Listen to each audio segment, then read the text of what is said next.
Hello, I'm Tony Guida. This is My New York. How many people do you know who have not had a difficult relationship with their parents? My guest today wrote a book about it, about the happy and the harrowing experiences of growing up in the shadow of a comic genius. Think about it. Religion has actually convinced people that there's an invisible man living in the sky who watches everything you do every minute of every day. And the invisible man has a special list of 10 things he does not want you to do. And if you do any of these 10 things, he has a special place full of fire and smoke and burning and torture and anguish where he will send you to live and suffer and burn and choke and scream and cry forever and ever till the end of time. But he loves you. His name, of course, was George Carlin. His daughter Kelly is here to talk about a tumultuous life in the Carlin home. Next.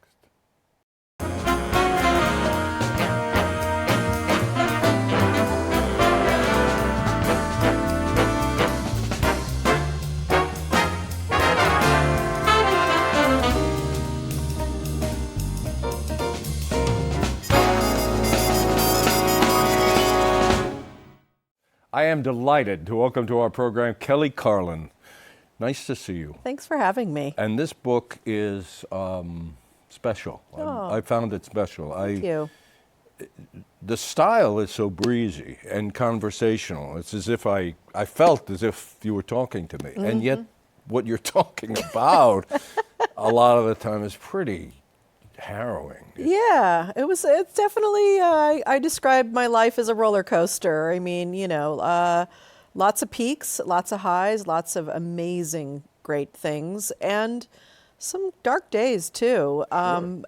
But that's life. That's what it takes to be a human being. We have all of that, and we all walk around pretending, hey, everything's going great, and yet we're all struggling with something. And part of the reason I wanted to do it was because I wanted people to know it's okay to have your humanity and your struggles, and it's especially okay once you've survived them to talk about them.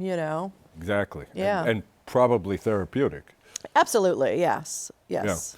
Yeah. I mean, you talk about the dream and the nightmare of being the only child of George Carlin and Brenda Carlin. Yeah.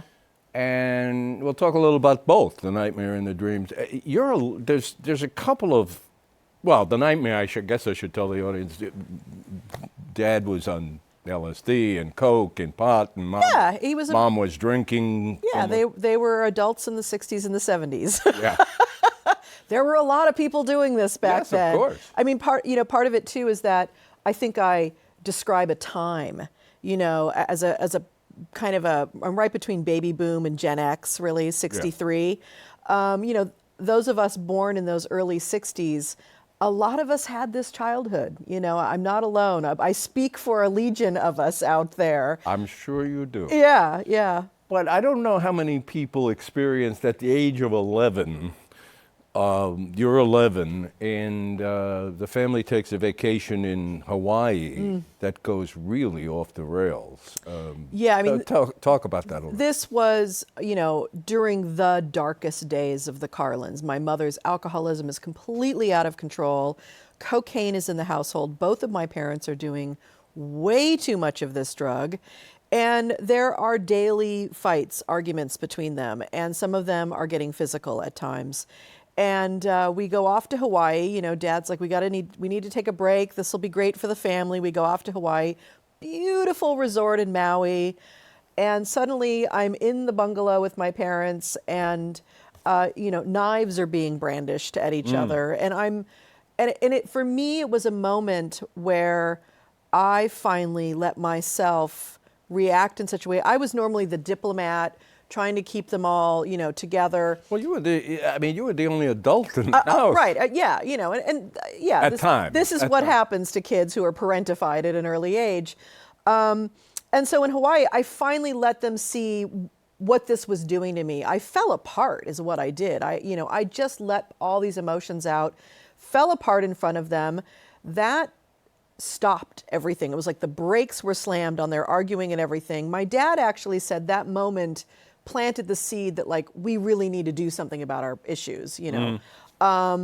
But what I did was what I then always do, since everything then calmed down, is I decide that I'm going to write out a UN-style peace treaty, like, and Yes. write it And out. I'm a they'll- kid. And they'll sign, and Yes, everything they will be signed fine. it. Everything's going to be fine, and everything was for about 20 minutes. Right. And then, of course, my dad goes in the bathroom, locks the door. My mother accuses him of bogarting the blow, and she's off to the bar and drinking, and we're off to the races again. Yeah, and a week later, off to the races, and a week later or two, when you get home to California, there comes this morning where he wakes you up with this startling news. Yes, he'd been up for a few days. He was clearly having some sort of a psychotic break. I mean, this is what drugs do when you're up for days. And he was convinced that something was wrong with the sun and that the sun may have exploded. No, so now this was my reasoning as a kid. Okay, so maybe Hawaii sun does look different than like smoggy LA sun. And it was one of those really 1970s bad pollution days in LA. I'm convinced of it. But Dad had calculated that if the sun had exploded, that means we only have about 6 or 7 minutes to live. Yeah, he comes into your room, wakes you up. Wakes Kelly, me up we and have the says- sun has exploded. We have 8 minutes to live. Or Yes, 7 minutes. yes, whatever. and we all go traipsing outside to check because, well, he's my dad and he's in charge and he's a smart man most of the time. And then he gets on the phone with his friend in Sacramento. Bless He's Joe. trying to verify. Joe Bellardino. He calls Joe because he needs to figure out if this is really happening or has he lost his mind. And, you know, poor Joe and, you know, in Sacramento, you know, goes out and checks, comes back to the phone. It's okay. Things look okay here, George. I think we're going to be fine. And this became like a cocktail party story of like, you know, the harrowing, because, you know, in 75, my mom got sober Yeah. and it changed everything in our house. I mean, it was like a curse had been lifted from the village or something. And you know, 10 years later, even 5 years later, we could joke about these things, you know. Yeah. Well, yeah, that same year, 75, as you say, she got sober. It had gotten to a point where I think you're right that she was down to 87 pounds. Yeah, she was And was the dying. doctors gave her Two what, or 3 weeks to live. 2 or 3 weeks to Yeah, live. she had already been in the hospital a few times for malnutrition, they called it. Yeah. Mommy's in the hospital for malnutrition. Okay, like, you know, whatever that means. But she was, you know, up and down and skirting death a few times. Well, the book is your survivor story, you've Yes. called it, and we've just been talking about some of the stuff you've survived. And then the good thing, I mean, you talk about how doting a father Absolutely. George was, Yeah. and just trying to please you in every way when he was around. Of course, he traveled a lot. Yeah, yeah. And so, what did you guys do together you know, as a besides roll joints? as a little kid, I just, you know, any time with him was just so important to me. And, you know, he would be in his office working and I'd be on the corner coloring or whatever, you know, just hanging out with him. We listened to a lot of music. Music was a big part of our household. Rock and roll was happening in the culture. It was the soundtrack of my childhood. He would carry, you know, if we were going somewhere like to Vegas for 3 or 4 weeks for a gig, he'd carry a phonograph turntable in the car and a big chunk of his vinyl records, you know. You know, I was on the road until school time. I was on the road with them all the time.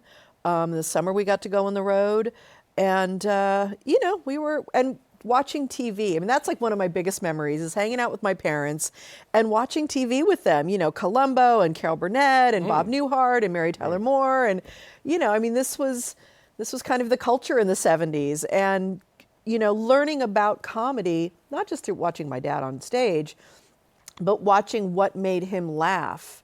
You know, the Ted Baxter character on the Mary Tyler Moore show. Really? Yeah. You know, loved that. Loved Bob Newhart. You know, you get to learn your parents' sensibility, and you get to see, oh, that's smart, that's funny. You know, you're shaped by these things, definitely. Yeah. He loved Lenny Bruce, and I think you've said that Lenny was a hero to him. Absolutely. And did him a solid, as they say, early on. I mean, Lenny saw one of George's early shows and was impressed. And Yeah, saw how smart he was, saw the cleverness, saw the smartness, saw the slight political edge to it, and introduced my dad to Lenny's agent at the time, our manager, Murray Becker. And that was the beginning of, Dad getting on some TV and getting some traction in his career, yeah. And you talk about how George was such a fan that he and your mom would drive out from, at the time living in New York, drive out to Chicago to see Lenny's shows at the clubs. The Gator Horn, yeah. And I love the story of one night Lenny, of course, gets arrested. Yeah, it's the famous night Lenny gets arrested on stage. I guess it's the only time he was actually technically arrested on stage. And the place just, went crazy. And part of the strategy the cops were using is they would try to shut the clubs down by finding underage drinkers. And so they were checking everyone's ID, and they got to my dad, and my dad decided that he was gonna, because my dad did not like authority in any shape or form. And he decided to make his stand that night, and they asked him for his ID, and he made a declaration that he didn't believe in identification, whatever that means. Right. And of course they went, oh yeah, wise guy, funny. Threw him in the back of the paddy wagon with Lenny. They're on the way to the precinct. My dad's, just so excited to be arrested with Lenny, telling Lenny the story of how he got arrested. And Lenny looks at him and goes, what are you, a schmuck? What are you doing? But my mom, she chased that paddy wagon and she bailed him out that night. My mom was the person who, she knew Lenny from the Racket Club in Dayton, Ohio, before she even met my dad. And so my mom was she was the, on the rebel side also, you know. Oh, sure. Yeah. Well, you talk about, that's the essence. The DNA of George Carlin is anti-authority. Completely. And from his earliest, years growing up in Irish Harlem. Yeah, any institution he could get kicked out of, he did. He got kicked out of. Absolutely. What do you think was the root of that? Well, his father, he didn't have one. We could psychoanalyze my dad a little bit, but when my dad was a baby, 5 months old, and his brother was 5, Mary, my father's mother, snuck down a fire escape to escape the alcoholic rage of Patrick Carlin Sr., who, as my dad described, could not metabolize ethanol. And my dad was never allowed to see his father. There was an injunction, the whole thing. And then when my dad was, I think, about 6 or 7, he died. Patrick Carlin died of a heart attack, massive heart attack. So my dad had zero relationship with any male figures, any fathers, except for the priests in the church. And he did have a big brother, which did help him and was very close to him. But, my dad was a latchkey kid. My dad was born in 1937. In the 1940s, his mom was a single mom working at the Hearst Corporation. She was an executive secretary, making a living, living on the streets between Spanish and Black Harlem. Tough Irish neighborhood. Not a lot of those kids had a lot of respect for authority. This is West Side Story. These are these kids, this is the Irish gang, His older brother was a gang member, was a tough kid, was a fighter, got, kicked out of everything ahead of my dad. My dad wasn't a fighter. He was the guy who was on the corner making everyone laugh, doing impressions. My dad was doing stand-up at age 9 or 10. He was on the stoops doing impressions of every priest, shopkeeper, teacher, whoever it was. That was the way he got out of skirmishes, but was also a little juvenile delinquent. They stole money from the people. He was trouble. This is so fascinating, and there's a lot of it in the book, because as someone who just adored your father's work, as so many of us did growing up, on his comedy and others, you reflect and you realize, gee, we know George Carlin, boy, we can remember routines, some of them, and we know this guy, but what we knew was the guy on stage. You didn't knew nothing personal. He wasn't Richard Pryor. Richard Pryor was a person who would pour his life out onto a stage. Yeah. He didn't do comedy about my wife and my mother-in-law and barely my kids. even talked about us on late night. Every once in a while he would say, I never want to be one of these people, but happy anniversary, Brenda, or something. never talked about us in the public life. And thinking about it when I was writing this book and doing this work, this autobiographical work I've been doing autobiographical storytelling for 15 years. I think a part of it is that, being an adult child of an alcoholic, growing up in a household where, one of the themes of my book is dad's the truth teller on stage, but we're a typical dysfunctional alcoholic family. We're all skirting around the issues at home. I'm going off to school and pretending everything's okay. A big theme in my relationship with my dad becomes dad saying, "How are you?" and me saying, "Fine," when I'm falling apart inside. And I think there's that sense of, when you don't get to tell the truth of your life when you're living it, at some point something breaks. And I went through a lot of emotional issues. I had depression, anxiety, panic attack disorder, my own drug addiction, a crazy, few relationships, a marriage, first marriage.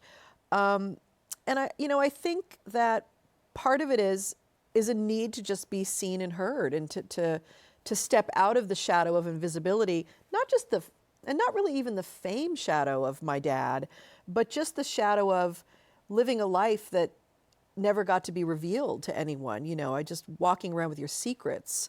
In AA, they have a phrase that say, "You're only as sick as your secrets."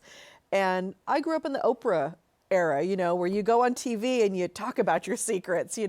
My dad did not grow up in that era. So, it became a little bit of a tension thing for us in my 30s when I started wanting to do this work, and in my 40s, where he was like, "Yeah, I'm okay. You can do, you're an artist. You're going to do what you're going to do, but I'm a little uncomfortable with this." Yeah, you talk about that in the book. He wasn't terribly comfortable with this. And the book grows out of a one-woman show that you've been doing for 3 or 4 years. Yes. Many of the same themes. Absolutely. And, he wasn't thrilled with that either. Yeah, no. His memoir, Last Words, which we published posthumously, was done and sitting in his computer for 4 years before he died. He never published it. Right. He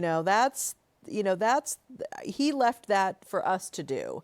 And that's who he was. And that's okay. Like he said to me in a scene in the book that I talk about when I want to do my show in 2000, my first solo show, he says, "Look, I'm an artist and you're an artist, and I'd never ask you to change a single word of it. But, the problem with the issue at that point was I was talking about things on stage. I was comfortable being in front of a room full of strangers, talking about my emotions, but I hadn't talked to my dad about them yet.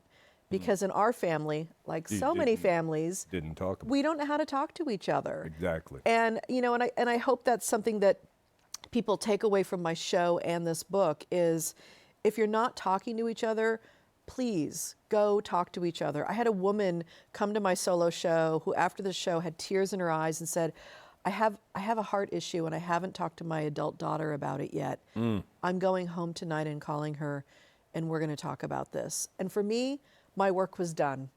I was so touched by that, because it's like, if we can just learn to be intimate with each other, so much suffering goes away. And we should mention the show goes on. They're booking this. Yes, I'm bookings into next year. Yeah, absolutely. So you can look for Kelly Carlin, and is it called? It is called A Carlin Home Carlin Companion. Home Companion. Yeah. My Okay. director's Paul Provenza, and it's been a great ride. Yeah. Before we leave the subject of you and your dad in the relationship, you talked about how him being supportive, and there was a wonderful story. You're in your teens, I guess, or maybe later, and you're off at the school, and I guess your parents are summoned because the headmaster or whatever has found out you're doing Smoking weed. You're smoking weed, like everyone else. Put us in that room. That was just wonderful. Yeah, I went to Crossroads, a very small private school, very Hollywood elite school in Santa Monica, but kind of a hippie school also. And it was 78, 79, 80. And the headmaster calls my father in with me and says, we're concerned about Kelly. We know she's hanging out with certain people who are partying on the weekends together. And we know some of this is happening at your house, George, and we're very concerned about this. And my dad said, so what's Kelly's GPA? And he's like, well, 3.8 or something like that. And is Three she, po- yeah, three 3.8, and she's doing well in school, yes, and she hasn't missed anything, yes. And he says, well, yeah, Kelly and I'll buy some weed and I'll share it with her. But, our thing is if they're at home doing it, safe on our property, we know they're going to be doing it anyway. Everyone's doing it.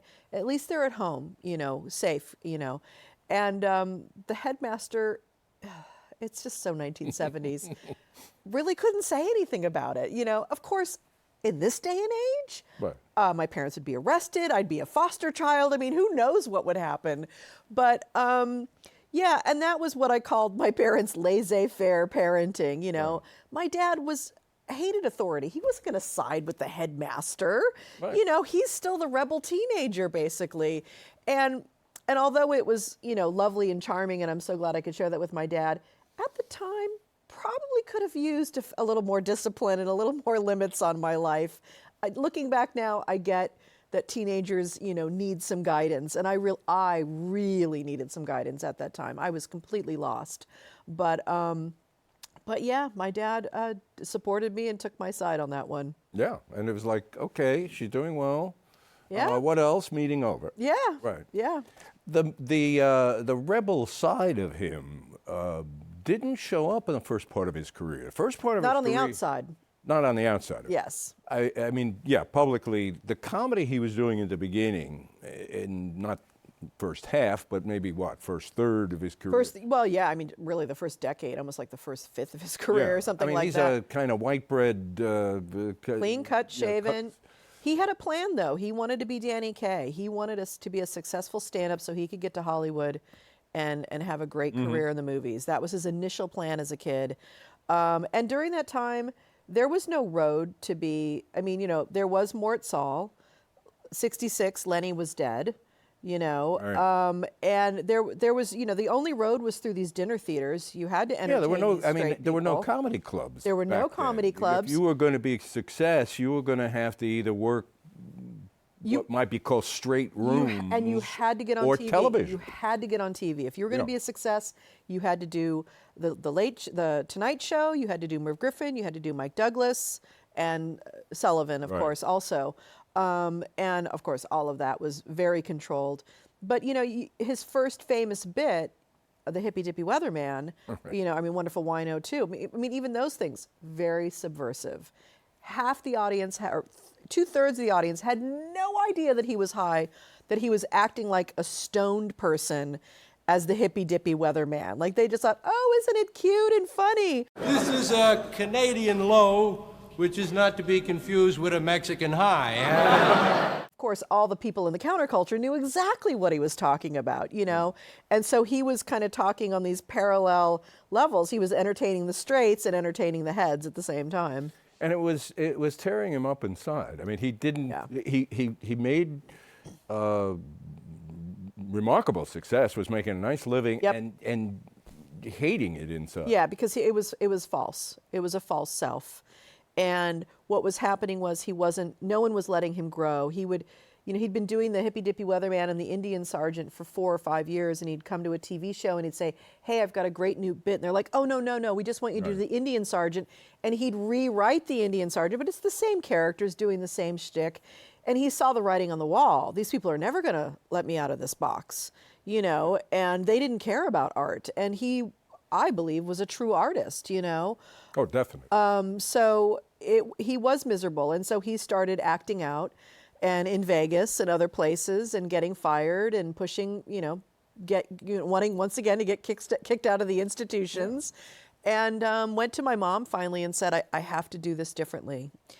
We're not going to be able to make a lot of money, but if I could be at a coffee house doing what I really want to be doing, saying what I really want to be saying, being who I really am, and there's only 10 people out there, that's worth it to me.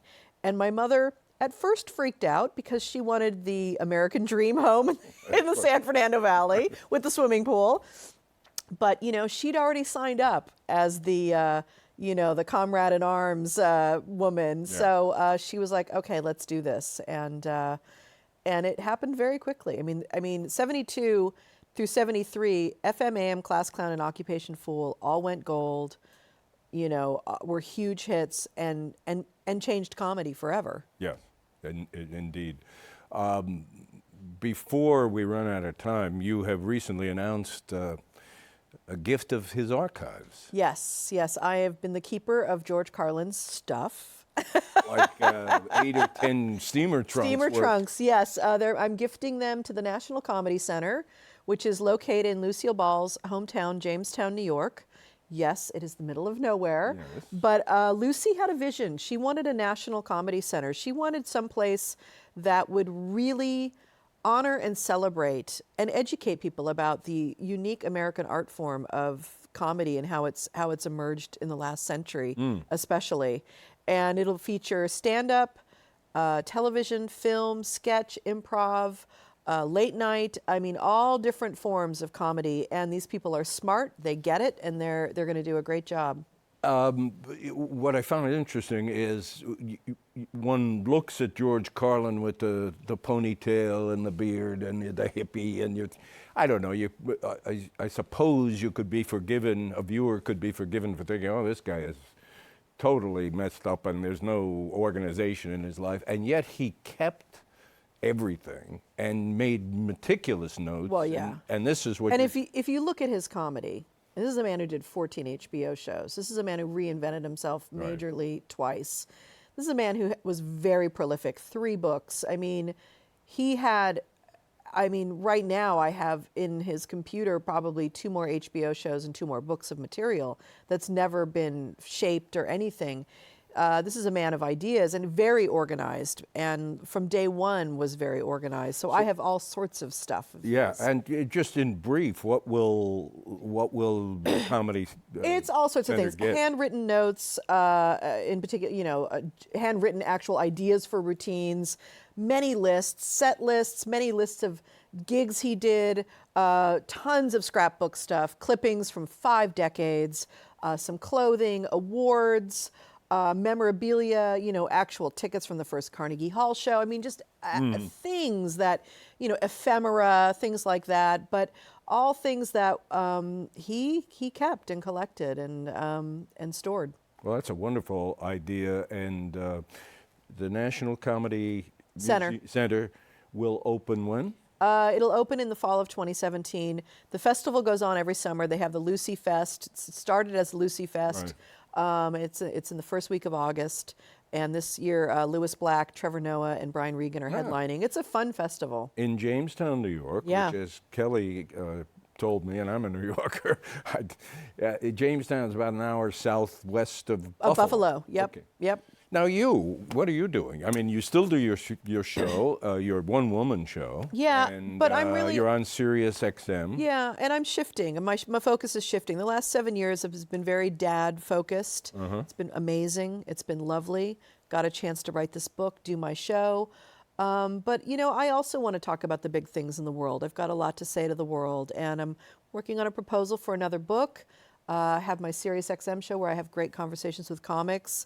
We'll be in support of this, but I'm a public speaker and a writer and just want to go out and work on women's issues and climate change and of course, have some fun and be silly also. Well, I'm sure we can find you through your website. Always kellycarlin.com, and I'm on Twitter, Kelly_Carlin. I love Twitter. I hang out there a lot. It's been a delight to have you here. Thank you for having me. I loved it. Kelly, it's great to see you. And we thank you for watching.